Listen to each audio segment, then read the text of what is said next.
भारत माता की, भारत माता की, भारत माता की।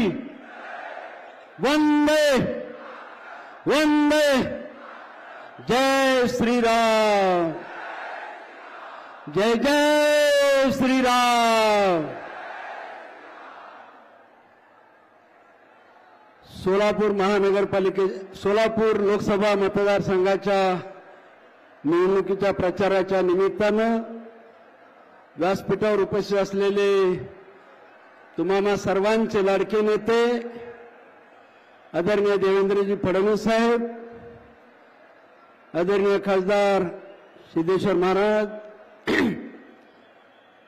आदरणीय आपले मंत्री गुलाबराव पाटील साहेब, सर्व व्यासपीठावरील आमदार, सर्व पदाधिकारी, सर्व महायुतीचे पदाधिकारी आणि या सोलापूर मतदारसंघाचे महायुतीचे अधिकृत उमेदवार रामभाऊ सातपुते, उपस्थित मोठ्या संख्येने उपस्थित असलेले बंधू आणि भगिनी, आज ज्यावेळेस मी या व्यासपीठावरती येतोय, थोड्या वेळास माननीय या देशाचे पंतप्रधान नरेंद्रभाई मोदी येत आहेत. मला आठवण होते 2004ची. 2004च्या वेळेस असा जनसमुदाय याच मैदानावरती होता आणि त्यावेळेसचे माननीय मुख्यमंत्री नरेंद्रभाई मोदी आपल्या प्रचारासाठी या ठिकाणी आले होते आणि आपल्या सर्वांना मोदी साहेबांनी आशीर्वाद मागितला होता आणि आशीर्वाद रूपाने माझ्यासारख्या सामान्य कार्यकर्त्याला माननीय सुशीलकुमार शिंदे यांच्या धर्मपत्नीच्या विरोधात आपण सर्वांनी आशीर्वाद देऊन लोकसभेसाठी पाठवले. आज मला त्या प्रसंगाची आठवण येते. आज माननीय देशाचे पंतप्रधान आहेत आणि आता एक सामान्य कार्यकर्ता, सामान्य परिवारातला कार्यकर्ता, चळवळीतला कार्यकर्ता असा एक रामभाऊ सातपुते आपल्या सर्वांचे आशीर्वाद मागण्यासाठी याच व्यासपीठावर उभा आहेत. आपण सर्वजण मोदी साहेबांना आणि रामभाऊ सातपुतेंना आशीर्वाद देणार का? आपल्याला भविष्यामध्ये पंतप्रधान मोदी करायचे आहेत ना? मग आपल्याला सर्वांनी मिळून रामभाऊ सातपुतेला निवडून आणावं लागणार आहे. ही आपली जबाबदारी आहे आपल्या सर्वांची. मित्रांनो, अनेक वेळा चर्चा चालू असते, 10 वर्ष झालं काय केलंय, काय केलं.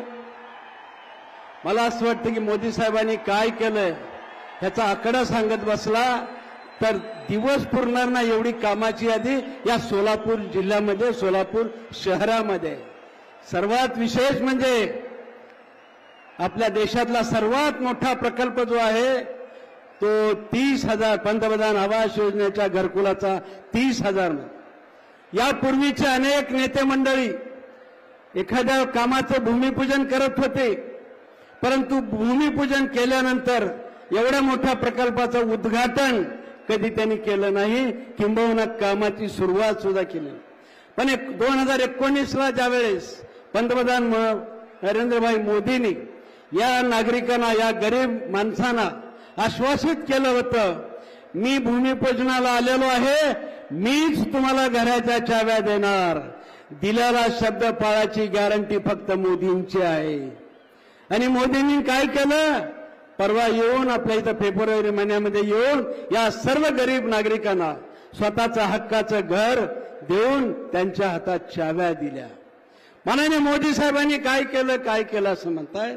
मला असं वाटतं की जे दिसतंय त्याचं उघड्या डोळ्यांनी, जे म्हणतायत त्यांनी उघड्या डोळ्यांनी पाहण्याची अत्यंत गरज आहे. या शहराच्या आसपासचे सर्व राष्ट्रीय महामार्ग, सोलापूर पुणे असेल, सोलापूर संभाजीनगर असेल, सोलापूर हैदराबाद असेल, सोलापूर विजापूर असेल, सोलापूर कोल्हापूर असेल, हे सर्व राष्ट्रीय महामार्ग माननीय मोदी साहेबांच्या काळातच झाले. आपल्याला आठवण फक्त करून देतो, याच मोदी साहेबांच्या काळामध्ये एक नव्यानं आपल्याला वंदे भारत ट्रेन सुद्धा मिळालेली आहे. एक ना अनेक कामं सांगता येण्यासारखे आहेत, अनेक महानुभाव बोलणार आहेत, अनेक आपल्याला आशीर्वाद मागणार आहेत. माझी एकच विनंती आहे आता तुम्हाला, कुठल्याही भूलथापाला बळी पडू नका, कुठल्याही आश्वासनाला बळी पडू नका, कुठल्याही आमिषाला बळी पडू नका. एकच डोळ्यासमोर ठेवा, या देशाचे पंतप्रधान नरेंद्रभाई मोदी झाले पाहिजे. मोदी साहेबांनी गॅरंटी आपल्याला दिलेली आहे की या भारताची आर्थिक महासत्ता जर बनवायची असेल, या देशाचे आपल्याला वैभवशाली बनायचं असेल, विकसित भारत करायचा असेल, तर आपला आशीर्वाद पाहिजेला आहे. आणि म्हणून या निमित्तानं विनंती करतो आपल्या सर्वांना, आदरणीय मोदी साहेबांना आपला बहुमोल असं मताच्या रूपानं आपण आशीर्वाद द्यावा आणि या ठिकाणचे सोलापूर लोकसभा मतदारसंघाचे महायुतीचे उमेदवार रामभाऊ सातपुते यांना प्रचंड मतांनी निवडून द्यावं असं कळकळीचं आवाहन करतो आणि थांबतो. धन्यवाद. जय हिंद, जय महाराष्ट्र.